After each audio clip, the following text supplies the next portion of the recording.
Doogie Howser MD is an American sitcom that ran from 1989 to 1993.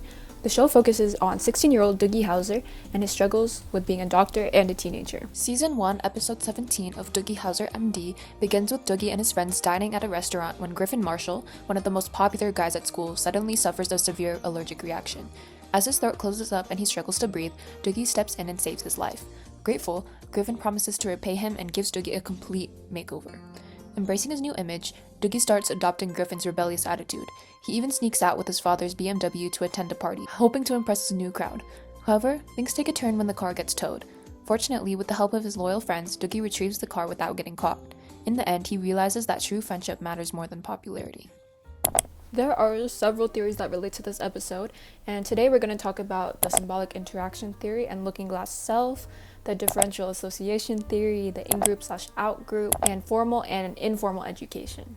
The symbolic interactionism theory is a micro-level theory that basically explains how our social reality is constantly being shaped by our interactions with other people and the meanings that we as a society collectively attach to those interactions. And a large sub-theory that goes hand in hand with the symbolic interactionism theory is the looking glass self, because it explains how our social interactions with other people affect our sense of self. Sociologist Charles Cooley developed the looking glass self theory and basically explained that it has three components to it. Throughout the series, Doogie really struggles with his sense of self, thinking that he's like too nerdy and uncool because he doesn't hang out with teenagers a lot. So he doesn't really know like what's cool and what's uncool. And Doogie's anxiety about how people are perceiving him as like this nerdy, like not fun kid drives him to take the opportunity from Griffin, the cool guy, let Griffin give him a makeover. During this makeover, Griffin completely like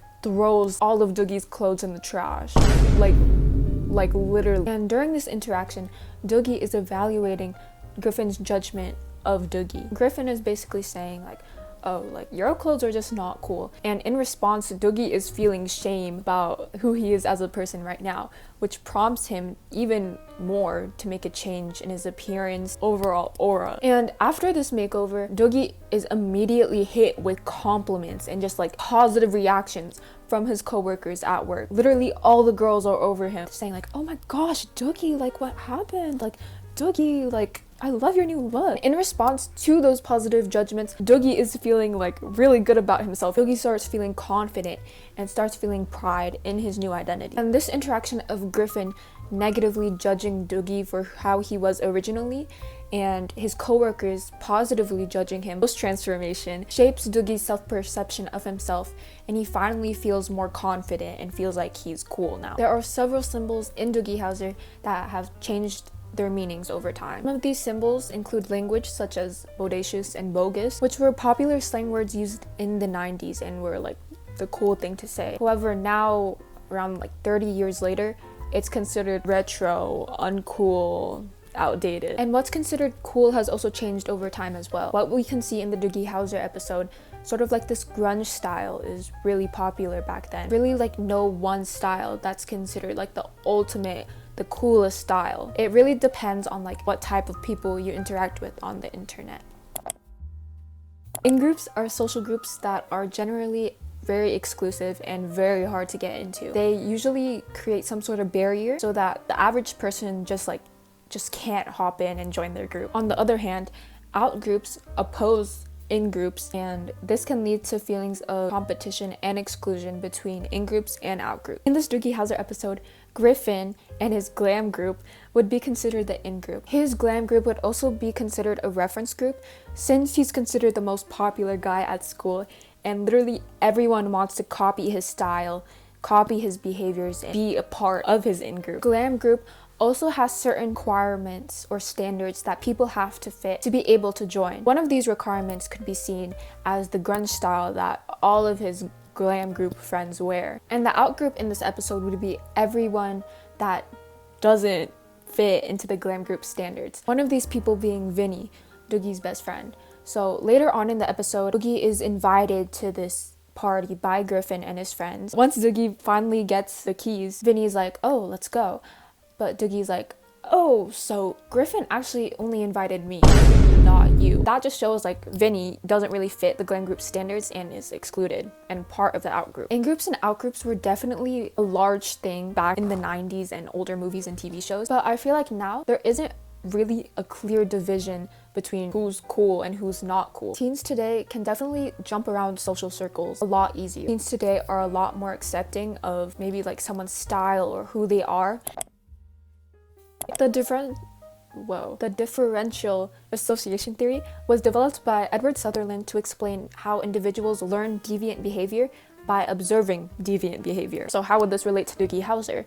The most rebellious or deviant thing Doogie does in the episode is steal his dad's BMW to go to a party. Doogie is spending so much time with Griffin that he's starting to adopt his rebellious attitudes and behaviors. And I feel like although Doogie hasn't spent that much time with Griffin, Griffin's status as the most popular guy in school amplifies his influence on Doogie. Because before Doogie started hanging out with Griffin, he would always beg his father to drive his BMW, but would never go as far to steal his father's keys to actually drive it. Like, he would be stubborn and like sassy to his father, but he would never go out and actually like rebel against him and steal his BMW. And I feel like what's considered deviant back then to now has changed and also not changed at the same time. Breaking the law is considered deviant, like stealing, murder. Things teenagers did back then kind of isn't considered deviant today. Maybe to some people, maybe to like older people it's considered deviant, but things like piercing your earring, ripping holes in your jeans, it's way more normalized now. The two main ways people learn about the world around them is through formal and informal education. So formal education refers to learning academic concepts and facts through a structured curriculum. Formal learning is learning about the world, cultural norms, by interacting in society. So Doogie has a surplus of formal education. Like, he's been through high school, college, med school, all before he was 16 years old. But while he's very gifted academically, he's missed out on a lot of informal learning that he would have gotten if he had been on the same track as his peers. He hasn't really informally learned what behaviors and items are considered socially unacceptable and socially acceptable within the teenager realm. And I also wanted to add that Doogie has missed out on a lot of the latent functions of education. So instead of just going to school and just learning, people also make friends and make connections with kids their own age. And cultural transmission has changed very much from what it was back in the 90s to today. So back in the 90s, cultural transmission and informal learning would mainly happen through face-to-face interactions. So like going to school, going to parties, hanging out with people face-to-face. But I feel like now cultural transmission and informal education happens a lot on the internet. Education now has changed a lot. Like, now in school we're working together. We're not like sitting in rows, and literally technology is an essential part to getting an education now. Like, literally everything is online. But the way that we're learning information is constantly changing based on how society progresses and how technology is progressing as well. Overall, this show was really fun to watch. Originally, I had watched like the reboot of this show called Doogie Kamealoha, and it's really cool because Doogie Kamealoha was set in like the 2020s, while the original was set in the 90s, and they also have very similar or like the same plot line for both pilot episodes. So it was fun to see like the same scenario being played out in like different time periods. Like, they both get their license, save someone in the middle of their license test, like lose a patient, all in the same day. And I thought that was really cool to see like the same thing but like in different contexts, you know? This show was really great. I didn't expect it to be so educational in a way, because they have like so many good life lessons, and it's a really good way for like kids and like teenagers to learn those life lessons in like an interesting way, you know? And I thought they did a really good job at like incorporating that while still making the show like really fun.